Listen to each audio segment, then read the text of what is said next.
बिस्मिल्लाहिर्रहमानिर्रहीम। अस्सलाम वालेकुम माय यूट्यूब चैनल के नाज़रीन, कैसे हैं? उम्मीद करती हूँ सब खैरियत से होंगे। आज हम आपके सामने बयान करेंगे ख्वाब में वो मीटिंग करना। तो जो कोई ख्वाब साहिब ख्वाब ये ख्वाब देखे कि वो ख्वाब में क्या कर रहा है, यानी वो मीटिंग कर रहा है, तो देखिए ये तो बीमारी की इलामत है और किसी मुश्किल की आजमाइश की भी दलील होती है। एतबार का भी फ़र्क हो जाता है। अगर कोई शख्स वैसे ही बीमार है या बीमार रहे तो ये ख्वाब देखता है, तो इसके लिए तो ये कुछ खास कभी नहीं होगी, क्योंकि वो बीमार है।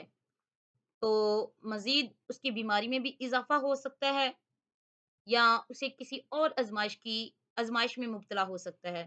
तो अल्लाह ताला ऐसे बुरे ख्वाबों से हम सबको बचाए और बुरी ताबीर से बचाए। अल्लाह ताला से दुआ है कि अल्लाह ताला हमारे ख्वाबों को हमारे लिए बाइस रहमत बनाए। आमीन सुम्मा आमीन।